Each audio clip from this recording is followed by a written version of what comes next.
Este capítulo, lo dije ayer en una introducción que hicimos a él, ¿no? Este versículo, este párrafo de la Escritura específicamente, es muy importante, porque en este pasaje se nos enseña o se señala la postura que tiene el reino frente a los lazos, frente a las relaciones que están en el orden de lo sentimental, en el orden de lo emocional. Para un ser humano, las cosas más importantes, o dentro de las cosas más importantes que puede valorar y mantener como cosas que son a veces impostergables, cosas que están en el orden de lo intransable, está el lado familiar. Y es por eso que es importante este pasaje, porque aquí en nuestro Señor Jesucristo nos va a mostrar el pensamiento que tiene el reino sobre los lazos afectivos. Qué bueno. Pensamiento que tiene el reino sobre los lazos sentimentales. ¿Y por qué? Porque si leemos veremos lo que dice. Mientras él aún hablaba a la gente, he aquí su madre y sus hermanos estaban afuera y le querían hablar. Y le dijo uno, he aquí tu madre y tus hermanos están afuera y te quieren hablar. Respondiendo él al que le decía esto, dijo, ¿quién es mi madre y quiénes son mis hermanos? Y extendiendo su mano hacia sus discípulos, presta atención, versículo 49, es importantísimo. Y extendiendo su mano hacia sus discípulos, dijo, he aquí mi madre y mis hermanos, porque todo aquel que hace la voluntad de mi Padre que está en los cielos, fíjate, qué detalle, todo aquel que hace la voluntad de mi Padre que está en los cielos, ese es mi hermano y hermana y madre. Extraordinario. Sí. El pensamiento, la mentalidad del reino a disposición de los discípulos, el pensamiento que tiene el reino de los cielos, el pensamiento que tiene nuestro Señor Jesucristo, el pensamiento, la mentalidad del reino a disposición de cada uno de nosotros. ¿Por qué? Porque en este pasaje Jesús deja bastante claro el orden de prioridades y dónde realmente se destaca o dónde realmente se establece la vida familiar una vez que ha sido alcanzado por el Evangelio de nuestro Señor Jesucristo. Sí. ¿Dónde termina y dónde comienza la familia en términos espirituales? ¿Dónde termina o hasta dónde está el límite de lo que podemos llamar la familia natural? ¿Y dónde comienza y cómo se establece la verdadera familia espiritual? ¿Cuál es la que ha quedado obsoleta y cuál es la que está en vigencia? Y aunque suene fuerte, lo que vamos a señalar. ¿Por qué? Porque para el reino de los cielos, la verdadera familia, o la familia que está en vigencia, en cada discípulo, en cada persona que ha sido alcanzada por el Señor, es la familia de fe. Aquí en este pasaje Jesús hace algo que yo te digo, si hubiésemos estado allí, si hubiésemos estado mirando este cuadro, en los primeros minutos nos hubiese parecido bastante ofensivo, puesto que recordemos que Jesús vivió por aproximadamente 30 años al alero, al amparo de su familia natural. Sí. Al amparo de María, al amparo de José, y bajo un entorno familiar, puesto que María y José tuvieron muchos más hijos, por lo tanto Jesús tuvo hermanos. Y de hecho, el pasaje lo destaca, que la madre y los hermanos de Jesús querían hablar con él. Sí. ¿Te fijas? Y es aquí donde es importante echar a mirar el cuadro. Sabemos, porque la Biblia así lo destaca, que Jesús fue engendrado por el Espíritu. Sabemos que Jesús vino a esta tierra no por voluntad de carne ni por voluntad de varón, sino que por voluntad de Dios. Lo sabemos porque la Biblia destaca que María fue visitada por el ángel y fue avisada de que era bendita entre todas las mujeres porque ella llevaría en su vientre al Mesías, al Salvador del mundo. Y el Espíritu Santo engendró a Jesús por medio de su poder, por medio de la capacidad de Dios en el vientre de María, y María se convierte desde allí en la madre natural de Jesús. Ella es quien lo amamanta, quien se encarga de sus necesidades en los primeros días de su vida, y a ella fue añadida un hombre llamado José. Conocemos la historia, yo solo quiero recordarte un poco, destacar estos puntos importantes. ¿Por qué es importante hacerlo? ¿Por qué es importante destacarlo? Porque Jesús tuvo una familia natural, como tú y como yo. Y aun cuando José no fue el progenitor, sí se comportó como un padre protector, sí cumplió la labor de padre. Sí, lo hizo. Como un verdadero padre adoptivo en la vida de Cristo. Vemos en los primeros capítulos del libro de Mateo y en otros evangelios cómo José se hizo cargo, aún sabiendo que ese hijo no era de él. Y creyendo a la voz de Dios y creyendo a las intervenciones espirituales que tuvo por causa de que él estaba ya comprometido o estaba ya enlazado en un compromiso formal con María, porque recuerden que ellos en Israel en esa época los compromisos ya estaban hechos, pero cuando él se entera que María estaba encinta, él pensó en abandonarla. ¿Por qué? Porque en Israel, si una mujer estaba encinta antes del matrimonio, es porque ella había fornicado. Así es. Y sí. eso era una deshonra para el novio, era una deshonra para aquel que se iba a casar con ella. Pero cuando el ángel lo visita, él asume el rol, sabiendo que no era su hijo, creyendo que ese muchacho, producto de una visitación tan sobrenatural como la de un ángel, que ese muchacho era el Mesías. Y se hicieron cargo de él. Y lo cuidaron, lo criaron. Vemos que hay una vida familiar. La Biblia no destaca la vida familiar de Jesús tan profundamente. Se ve, por ejemplo, que José fue sumamente protector, pero siempre guiado por la voz de Dios en relación a la vida de Jesús. Recuerden que la vida de Jesús estuvo en riesgo cuando el rey quiso exterminarlo y mandó a matar a los niños menores de 2 años, a todo niño. Y antes de que se ejecutara esta orden sobre la vida de Jesús, José toma al niño y a la esposa y se los lleva. O sea, los protege. O sea, él estaba encargado de proteger a Jesús. Un verdadero padre, un verdadero padre. La labor de José es extraordinaria. Algún día vamos a hablar del ministerio de José con mayor profundidad. Y vemos que hay una vida familiar allí. Hasta ese momento, Jesús es el único hijo. Y José se comporta como un verdadero padre. Y María de la misma manera. Hasta que llegamos a la edad de los 12 años, cuando aparece el gran evento, ¿no? Que la Biblia lo destaca, los 12 años. ¿Qué pasa a los 12 años? Importante saber, Jesús seguía estando bajo el amparo de una familia. Aun cuando era el Mesías, seguía estando bajo el amparo de una casa, de un hogar. Y eso es importante, es destacable. No nos va a enseñar los detalles la Biblia de lo que pasó entre cuando él nace hasta los 12 años, pero sí nos enseña que a los 12 años se habían pasado 12 años en que Jesús se había criado como cualquier niño al amparo de una familia. ¿Sí me explico? Por eso es que es importante el detalle. Porque no va a ser hasta los 30 años en donde él va a comenzar su vida ministerial, en donde él va a comenzar a desarrollar su ministerio y va a comenzar a ejercerse o va a empezar a ejecutarse la otra paternidad de la cual vamos a hablar hoy día. La nueva paternidad. ¿Sí me explico? Sí, la paternidad espiritual, que es la más importante, la paternidad eterna, la paternidad que le da sentido al por qué estás en esta tierra. Amén. La nueva paternidad. Vamos a dejar ahí un poco el texto. Quiero hacer esta introducción para que se entienda un poco a qué voy. Ya.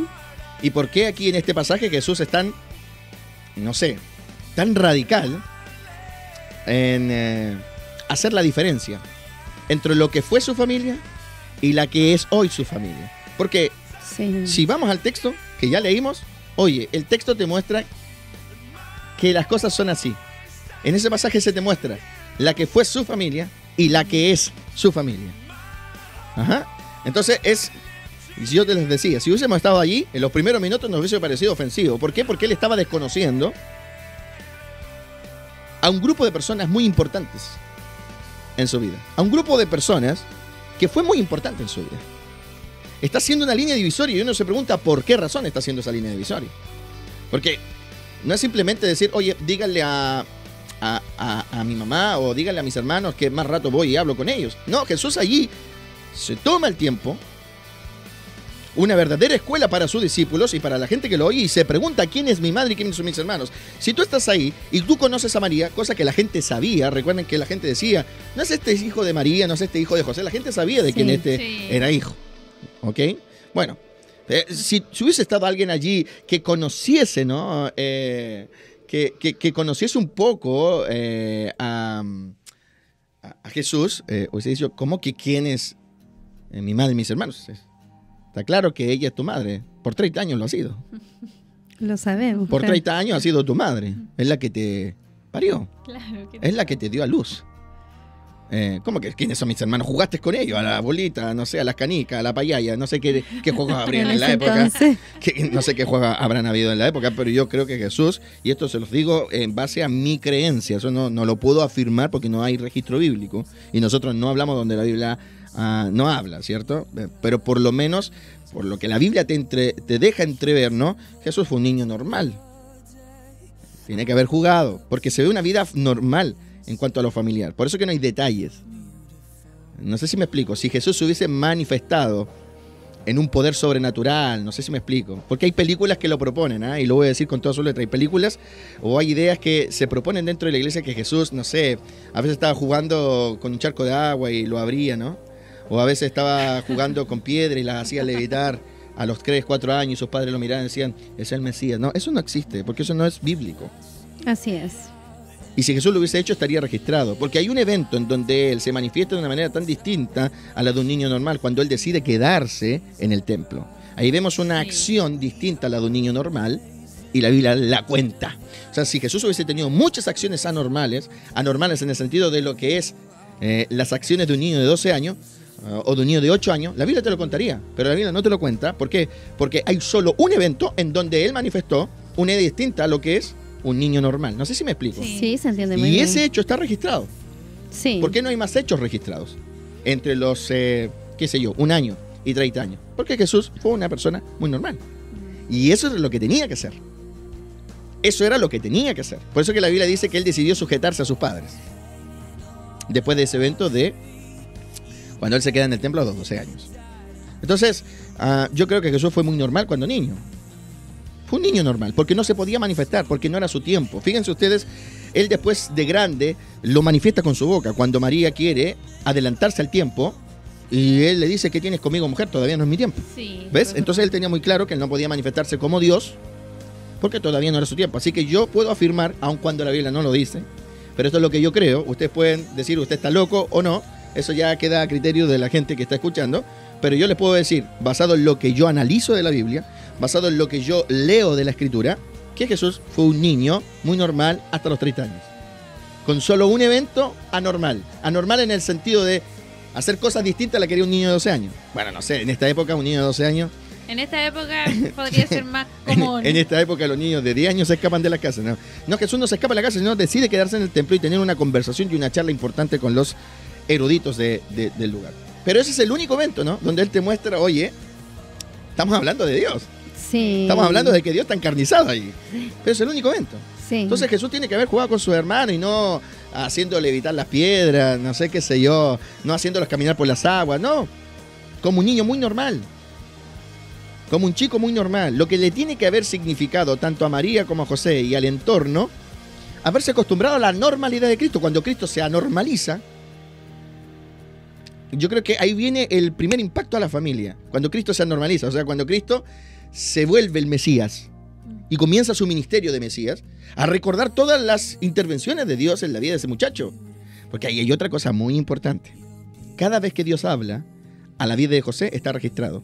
Cada vez que Dios habló a la vida de María está registrado. Por lo tanto, entre los 0 años o meses de vida hasta los 30 años, tampoco las intervenciones de Dios en cuanto a una voz presente, diciente, rema, en la vida de José y María. ¿Cuántas podemos contar? ¿3, 4? Son pocas. Sí. Por eso es que cuando María a los 12 años, mira, yo te estoy dando todo un análisis, por eso es que María cuando a los 12 años Jesús se pierde y Jesús le dice la gran frase, ¿no? En los negocios de mi padre, porque eso es una gran frase, me es necesario estar en los negocios de mi padre. María, ¡pah!, es un golpe porque ya Dios había dejado de hablarles a ellos. Sí. Jesús tenía que entrar en una etapa de normalidad, tenía que vivir como hombre durante 30 años y eso era parte del proyecto. Entonces Dios dejó de hablar, Dios dejó de visitar en sueños a José, a María. Si eso, ¿cuántos vemos? 3, 4 intervenciones. Y cuando el niño está recién nacido, hasta los 2 años, podemos pensar que Dios habló en intervenciones. Y ahí donde yo digo, la Biblia no nos da espacio para especular, pero sí que es importante que tampoco pensemos que si la Biblia no lo dice literalmente, tampoco nos deja entrever. La Biblia sí nos deja entrever. Y es ahí donde yo hago mi análisis, y este análisis lo hago, y es por eso que es bueno que lean la Biblia conmigo, porque yo aquí le estoy entregando lo que yo observo cuando leo los evangelios, que Jesús entró en una etapa de normalidad y tenía que entrar en una etapa de normalidad familiar entre el primer día de vida hasta los 30 años. Entonces, a José, a María, al entorno, de a poco, no digo que se les olvidó por completo que ese chico era el Mesías, pero se normalizó la cosa. Ya no habían visitaciones de ángeles, ya no habían palabras, ¿cierto?, sobrenaturales ni espirituales. El chico era muy normal y de repente a los 12 años el chico hace algo anormal. Y tan anormal que cuando lo encuentran y lo confrontan, Jesús les recuerda, en los negocios de mi padre tiene que haberse un golpe tremendo para María y José. ¿Por qué razón lo digo? Porque los negocios del padre natural era la carpintería, no era el templo. Ahí Jesús les recuerda que él era hijo de Dios. Les recuerda, sí. No se olviden, estoy dentro de su familia. Sí. No se olviden, soy su hijo natural, no lo olviden. Pero yo tengo un padre mayor. En algún momento ese padre va a tomar la batuta. Claro. En algún momento ese padre va a tomar mi vida en sus manos y ustedes van a perder la relevancia o la supremacía, si es lo que lo queremos llamar así. No sé si me explico. Sí. ¿Y la Biblia qué dice? Y estas cosas María las guardaba, ¿en dónde? En su corazón. ¿Por qué las tenía que guardar? Porque ya no habían experiencias sobrenaturales. Tenía que recordar que ese chico era el Mesías, pero era muy común que ellos perdieran de vista esto porque Jesús era muy normal, comía normal, dormía normal, jugaba con sus hermanos normal. Entonces, él tenía una vida familiar muy normal, como tú y como yo. Solo que él tenía muy claro desde el principio que a pesar de haber nacido en una familia natural, había una paternidad mayor, que es lo que nosotros perdemos de vista, porque nosotros nacemos en pecado y nacemos totalmente coartados de la idea de tener una paternidad mayor. Dios sabe que Él va a ser nuestro Padre. Dios sabe que en algún momento va a tocar nuestro corazón, nos va a convencer de justicia, pecado y juicio, y que un día vamos a entrar a su reino y vamos a ser adoptados y se va a firmar la legalidad y vamos a pertenecer a su familia, como dice Pablo, miembro de la familia de Dios. Dios sabe eso, pero tú no lo sabes. Esa es la gran diferencia entre tú y Jesús. Jesús siempre lo supo, no lo manifestó, solo una vez, a los 12 años. Tú no lo sabes, porque tú naces totalmente coartado a esa visión. Pero si tú estás en el reino, si Dios te alcanzó, si abriste los ojos, si hoy día estás vivo en el Espíritu, es porque Dios sabía que un día Él se iba a hacer cargo, Él iba a tomar la batuta de tu paternidad. Esto estaba determinado por Dios. Sí. Cuando Dios le dice a Jeremías, yo te di por profeta a las naciones, debes saber que Dios te dio. Él pensó en ti, a los que antes conoció los predestinó. Él pensó en ti, Él sería tu padre. Y un día Él iba a decirle a tu familia natural, permiso, ahora entro yo. Porque yo soy el padre de este Gloria a muchacho, Dios. yo soy el padre de esta muchacha, Así es. yo lo adopté, yo puse mi espíritu de adopción en él. Entonces se comienza a ejecutar la paternidad de Dios. No sé si me van Sí, entendiendo. sí. La diferencia entre Jesús y tú es que Jesús siempre lo supo. Claro. Tú te vienes a enterar a los 20, 25, 30, 35 años. Sí. ¡Wow! Dios pensó en mí para que yo sea parte de su familia. Yo siempre estuve en la mente de Dios para ser su hijo. ¿Qué tienes que hacer ahora? Lo mismo que hizo Jesús. En Mateo 12, versículo 46, Jesús enfrenta con sabiduría, pero también con una pequeña escuela a su familia natural para decirles la verdad. Ahora que Dios ya me llamó, ahora que Dios me dijo, esta es la hora, muchacho. Ahora que Dios ya hizo efectivo, que este es el tiempo en que yo haga su voluntad, ahora que se hizo efectivo el que yo viva y me desarrolle en su reino, ahora, ¿quién es mi madre y quién es mis hermanos? Entonces Jesús hace algo extraordinario. Dice la Biblia que Él, extendiendo su mano hacia sus discípulos, dijo, he aquí. Y el he aquí, ¿qué significa? La vigencia, lo que es ahora, he aquí, ahora, he aquí, porque aquí están, he aquí. Mi madre, mis hermanos, porque todo aquel que hace la voluntad de Dios, ese es mi hermano, hermana y madre. O sea, Jesús, ¿qué está haciendo allí? Mostrándote que en el reino se hace efectiva otra paternidad y tienes que hacerte cargo de ella. Y eso es un poco lo que yo quiero desarrollar en los siguientes minutos, si me lo permiten. Hacerte cargo, aceptar el todo de la nueva paternidad de Dios. No es que Dios quiera que tú te olvides de tu familia natural y nunca más, si te he visto no me acuerdo, y que seas un mal agradecido. No, Dios no quiere eso. Pero que la familia natural ahora no tome la batuta cuando ya no le corresponde. ¿Y por qué no le corresponde? Porque la verdad de las cosas es que si Dios te llamó, son los planes de Dios, de esta nueva paternidad, los que se van a querer ejecutar en ti. Y por lo tanto, Es importante que te debas, que haya devoción, que haya respeto, admiración y que haya obediencia y sujeción a esa nueva paternidad. En Cristo Jesús vemos que el cuadro es así. Entonces, cuando nosotros hablamos de seguir las pisadas del Maestro, bueno, veamos, Jesús vivió como nosotros. Tú viviste en una familia natural. Sí. ¿Sí me explico? Pero si yo te llevo hoy día, bajo la mentalidad del reino, a pensar cómo es o cómo ha sido tu vida, Dios un día, en la eternidad, pensó en ti. Amén. Y depositó tu vida en las manos de un hombre llamado José. y una mujer llamada. María. No me digas. Ya, esto Era ella, con el oye, ejemplo era ella. Esto ya. Y no lo teníamos Esto sí planeado. que es un sello a la enseñanza. oye. ¿Vio? Hay algo ahí, hay algo. Oye, esto no estaba preparado. ¿eh? A los que están mirando la televisión, esto no. Aunque Es la realmente realidad. son nombres bastante comunes. Ah, mira tú, tu padre se llama José y tu mamá María. Sí. Esto es sincronía, ¿eh? Esto es sincronía. Sincronizado con la enseñanza. Porque justo te iba a hacer de ejemplo. Muy bueno, justo a la medida ahí Muy para bien. el ejemplo. Entonces, mira, ahí está el cuadro. Dios pensó en ti antes que tú nacieses. La Biblia lo dice. Lo que no significa que está asegurada nuestra salvación. ¿Sí me explico? Sí. Claro, sí. Pero sí Dios pensó en ti antes de. Porque Pablo lo dice en Romanos capítulo 8, versículo 29. A los que antes conoció. A estos los predestinó. Predestino, no es salvación asegurada, es destino anticipado. Hay un predestino. A los que antes conoció, a estos predestinó para que fuesen hechos conforme a la imagen de su Hijo, para que Él sea el primogénito entre muchos hermanos, ¿ya? Para que tú pertenecieses a la familia de Dios y te parecieses a Cristo. Eso estaba predestinado. Entonces, como Dios pensó en ti antes, Dios te lanza a esta vida y te entrega en manos de un José y un María. En tu caso, literal. Tal cual. El asunto es que tú naces. ¿Sí me explico? Dios permite que tú nazcas, y esto basado, por supuesto, en lo que entendemos como es la naturaleza humana, en pecado, y tú vienes totalmente coartada de esa realidad. Para ti el Padre Celestial no existe. Sí, es la Para ti el verdad. hacer la voluntad de Dios no es una opción. Pero Dios sí lo sabe. Cuando Él llega a tu vida, en el momento exacto que Él llega a tu vida, es porque es el momento exacto en donde Él quiere hacer efectiva su paternidad. Sí, lo es. De la misma manera como Cristo. La diferencia está en que Cristo siempre supo, ellos son mis papás en lo natural. Los voy a respetar, los voy a querer, y los quiso y los respetó. A los 12 años solamente les recuerda, no se olviden, yo soy hijo de ese Dios en los negocios de mi Padre. Mi destino no es ser como José.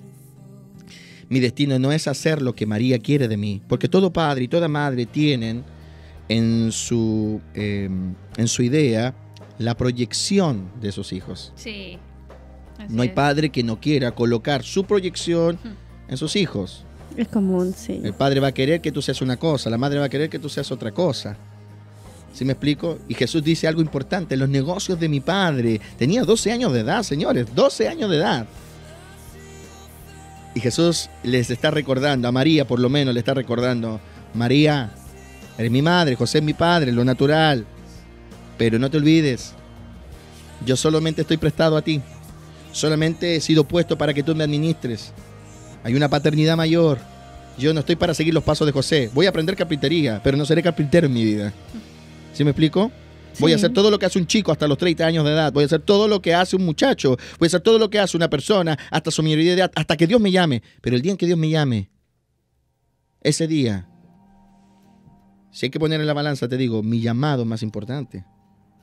Esto no significa que no te quiera, esto no significa que no te ame, porque el capítulo de Mateo, el capítulo de Mateo 12, versículo 46 y 49, no es que Jesús deje de amar a la familia, y ese es el punto que todo creyente debe entender. No se trata de que Dios quiere que tú dejes de amar a tu familia y nunca más la veas y te apartes de ellos, pero que entiendas que ahora tienes una familia nueva familia, la verdadera familia, la familia que le da vigencia a tu calidad espiritual, lo que hace que se establezca tu salvación y tu eternidad, la familia de Dios, donde Dios es tu Padre. Entonces, lo que yo decía ayer en la introducción, ¿no? Todos hablamos de la adopción, y todos contentos con la adopción. Sí, Dios nos adoptó, somos nueva criatura, la declara la Escritura, y hemos sido adoptados. Abba Padre, Abba Padre. Todo el mundo habla de la adopción, todo el mundo habla de que hemos sido adoptados por el Padre Celestial en cuanto a los beneficios, pero te has preguntado si en la adopción también hay derechos de parte de Dios.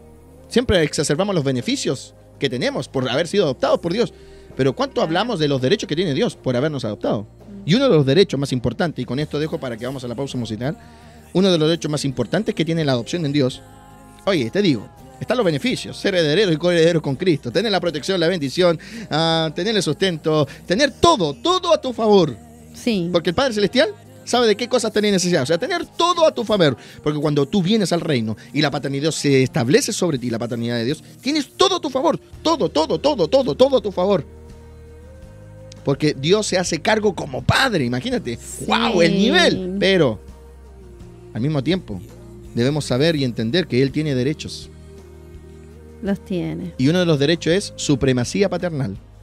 ¿Qué significa eso? Que desde el momento en que Dios te adoptó, tus padres dejaron de ser tus padres en verdad. ¡Qué fuerte, pastor! Es así. Porque te adoptaron. Y cuando hay adopción, los derechos pasan directamente al que ha adoptado. A pesar de que existe un progenitor. Por ejemplo, si yo tuviera un hijo y lo entregara en adopción, ¿sí me explico? Sí. Y lo entregaran en adopción y tú lo adoptas, Ruth, Ya. yo pierdo todos los derechos. En la ley eso es así. Aun cuando tenga mi sangre, tenga mi código genético, aun cuando se parezca a mí físicamente, aun cuando yo tenga la evidencia de que él nació por causa mía, Sí. si tú lo adoptas y se logra la adopción, yo no tengo, en Chile hay una frase que se llama, no tengo pito, trompeta que tocar. Sí. No tengo nada que decir. ¿Por qué? Porque pierdo todos los derechos. Y ese es el punto de la adopción. Cuando Dios nos adopta, oye, entramos a su casa, venimos a su palacio, tenemos sus riquezas, tenemos su bendición, su protección, porque Dios se hace cargo como Padre, porque es un Padre y porque es nuestro Padre, pero al mismo tiempo se hace poseedor de todos los derechos. Amén. Lo que significa que cuando Dios te llama y te adopta, se firmó un decreto. ¿Fuiste adoptado? Qué lindo, glorioso, pero al mismo tiempo tu paternidad anterior perdió todos los derechos. Por eso que Jesús no es ofensivo cuando le dice a María, ¿quién es mi madre? María, tú ya no eres mi madre. Se lo dice. Eso se lo está diciendo Sí, con todas sus letras. claro. Tú ya no eres mi madre.